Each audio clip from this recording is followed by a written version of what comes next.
Ok, continuando aqui, a gente então entendeu a base aí do nosso arquivo HTML, né? De como aí funciona a padronização, do porquê que nós estamos usando dessa forma aqui. Aí só ficou faltando falar um pouco é, sobre a ordem sincronizada do carregamento da página. Que eu disse para você que a página é lida sincronizadamente, quer dizer o quê? Linha após linha, sem saltar nenhuma, exceto em um caso, que é o que qual que é esse caso? É quando você traz é, arquivos CSS externos, ok, pessoal? Então, por questões de desempenho, quando você executa páginas, quando você traz páginas externas CSS na sua página HTML, você acaba que esse CSS ele pode ser lido de forma sincronizada ou assíncrona, dependendo do tamanho dele, dependendo do tamanho que ele leva, do tempo que ele levar para ser carregado, ok? Então isso tudo com visão no desempenho, porque o CSS na verdade ele não tem impacto, né, de funcionamento e sim de estética na nossa página. Então o JavaScript, o CSS sendo lido sincronizadamente ou assincronizadamente não tem um impacto tão grande, tá bom? Então, contudo, né, o JavaScript sempre vai ser lido sincronizadamente e é isso que é importante pra gente, também como o HTML. Agora, é importante que você saiba, né, isso aí sobre o CSS, porque para começar você vai ser um programador, você já até é um programador, então você necessita saber desses detalhes que vão te tornar um profissional melhor.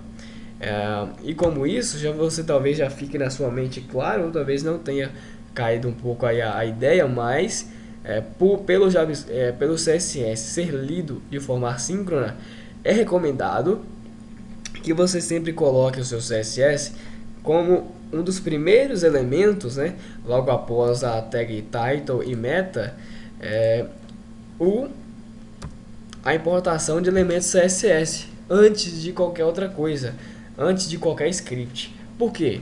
Porque aí você já vai ter o seu CSS sendo lido de forma assíncrona. Então o CSS não vai atrapalhar o desempenho do JavaScript.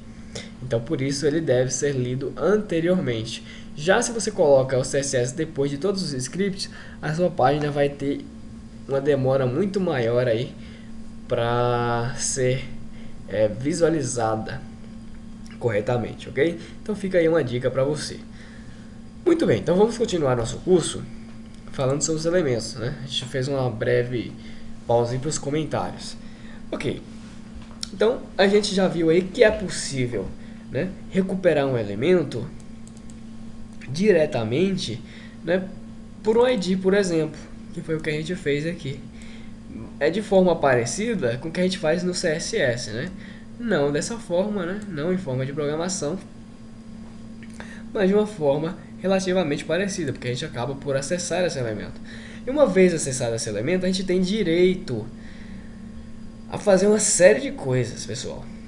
Tá bom? E como que eu vou saber quais dessas coisas que eu vou ser capaz de estar fazendo? Bom, nisso você tem, né, tanto no site da W3 Schools toda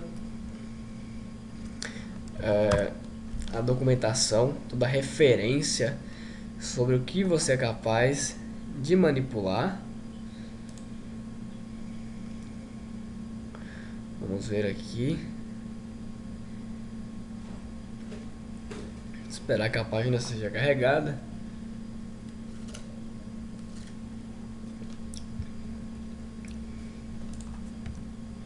Então aqui, olha só,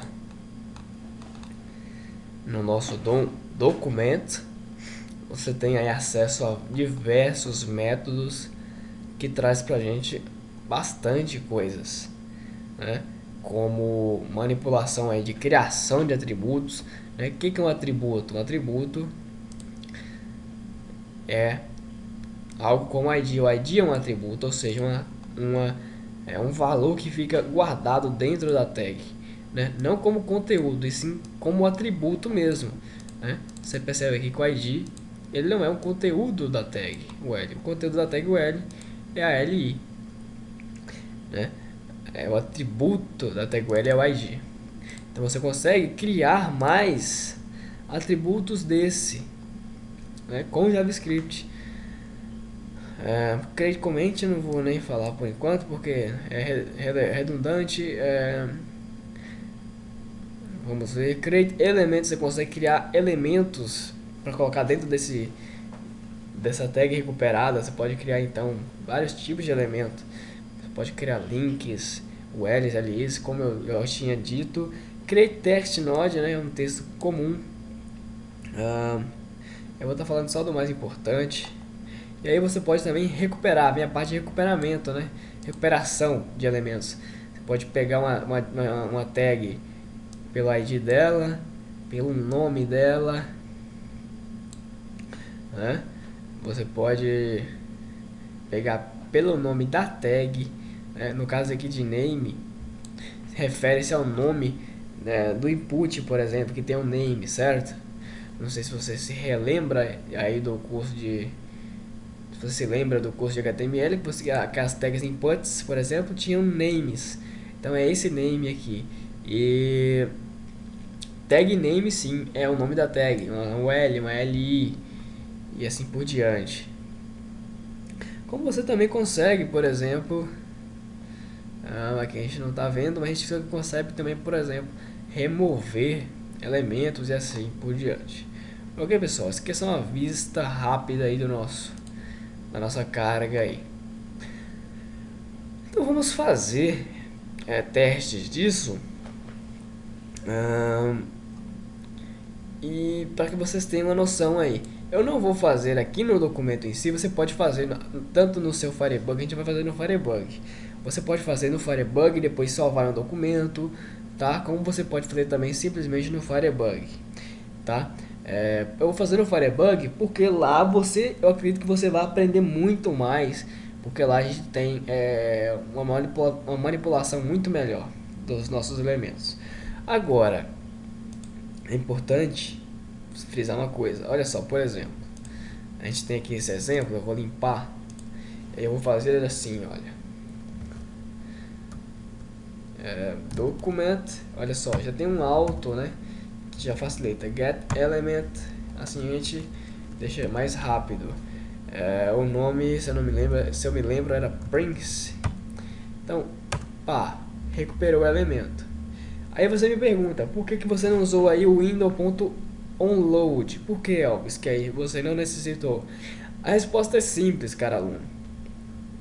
Porque aqui a página já está carregada. Eu estou executando isso aqui depois da página estar carregada. Olha só, já carregou. Ok? Então é como se eu estivesse executando lá no final do arquivo. Mas se você for executar no seu arquivo em si, você deve jogar o código sempre aqui dentro. Ok? É só essa observação que eu quero fazer. Vamos continuar então. Então, olha só. Para facilitar um pouco o nosso código, eu vou jogar ele aqui no canto. Deixa eu limpar. Vou estar sempre limpando aqui para ficar não tão congestionado. Então, olha só. Eu vou fazer de novo. Document.get element by ID. O ID dele é o Price. Por enquanto, nós vamos testar e treinar um pouquinho de manipulação de elementos para depois a gente passar para a árvore, tá? Então vamos começar assim. E aí a gente recupera o elemento. Vamos testar? O elemento é recuperado. Ok. A gente pode guardar isso dentro de uma variável para a gente não precisar repetir de novo. Então vou guardar dentro de price, né? Criar uma variável price. Como você mesmo sabe, você pode colocar qualquer nome. Então foi criada a variável price. Tanto que se agora eu imprimir o valor de price, o que vai acontecer? Ele vai me trazer a própria div UL. Então perceba que a gente está com o endereço da div UL, né, dentro de price. Bom, uma vez feito isso, vou voltar aqui para o método de linha, porque só a linha de comando aqui que me dá aquelas dicas. Então, olha só, price, ponto. Então perceba que agora price é um objeto, pessoal. Olha que coisa interessante. Por que um objeto? Porque isso aqui é DOM. Isso aqui que é DOM, pessoal. Olha só, eu manipular esse objeto, né? É DOM, tá? DOM são modelos de acesso de documentos, né? De objetos. Então você acessa esse elemento HTML como se fosse um objeto JavaScript comum. E olha só o número de coisas que nós temos. Bom, vamos começar aqui. Eu vou mostrar algumas coisas simples. Como, por exemplo, se você quisesse, por exemplo, recuperar, mas para isso eu vou fazer, o seguinte. Eu vou tirar esse ID price daqui, que eu acho que vai ficar muito genérico, acho que não vai ficar tão legal pra gente estudar. Eu vou jogar aqui dentro, olha só. Vou jogar dentro dessa segunda aqui, pessoal.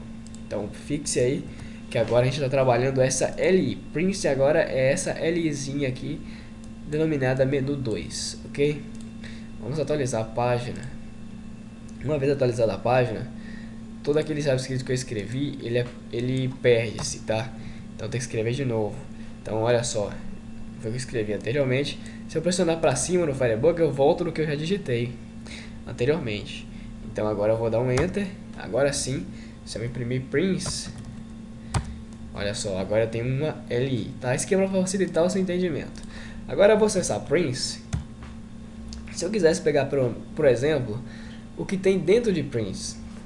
Então, por exemplo, inner HTML. Essa aqui é uma variável que retorna para mim todo o conteúdo de Prince, né, no caso, né, todo o conteúdo de um elemento HTML que seja, pode ser a tag que for. Então, olha só, ao fazer isso, o que eu retorno para mim? Uma string com valor 2 menu, que é exatamente o que tem dentro de Prince, ok, pessoal? Então, isso aqui é o resultado disso, ok? Agora eu vou voltar aqui e vou vir aqui, vou deixar isso assim e vou pegar novamente Prince.inner.html. Eu vou fazer uma alteração aqui dentro de Prince. Eu vou criar um linkzinho. Esse linkzinho eu vou colocar um link nulo e vou colocar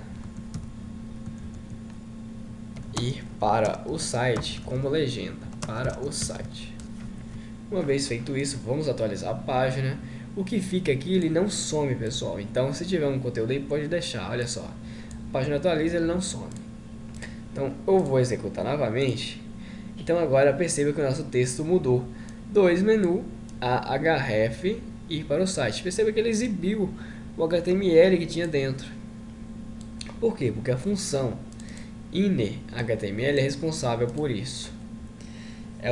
A própria palavra já diz, ela traz o que tem dentro da tag especificada, tá? Sendo elementos HTML ou não. Porém, traz tudo como string. Perceba que isso aqui não é um elemento, é como se fosse uma string mesmo. Muito bem, agora vamos ver o que mais tem pra gente aqui. Prince. Ponto. Antes de fazer outra coisa que eu quero mostrar pra você também. Então, text content. Vamos executar para ver? Então, olha só. Isso que eu queria que você visse. Eu executei outra variável que denominada text context. Text context. O que é isso? Olha só o que veio para mim. Veio diferente de inner.html, percebe? Ainda veio um string, veio 2 menu. Só que aqui, olha só, ir para o site veio porém não me veio a tag A. Por que não me veio a tag A? Porque a tag A é HTML. Então ele não me traz HTML, ele só me traz textos. Então a variável text content, ela traz para mim simplesmente conteúdo em texto e não HTML. Então pode ser útil para você também. Bom, uma vez feito esses dois, eu quero mostrar para você que nós podemos fazer muito mais do que simplesmente pegar conteúdos. Nós podemos também alterar conteúdos. Se eu quisesse mudar essa palavra de dois menu para para qualquer palavra, vamos colocar ir para menu. Então vamos dizer que inner HTML é igual. A partir disso, pessoal, a gente consegue com string ou não, né? A gente pode colocar muito bem o conteúdo 10 dentro de prints, ok? Então você colocando o símbolo de atribuição que é o igual, você pode atribuir, você pode alterar o conteúdo daquela tag. Então olha só, dessa forma a nossa tag tem o conteúdo alterado. Tá, Elvis, então a gente alterou o conteúdo, que legal. Mas e aí, o documento original vai ser alterado? De forma alguma.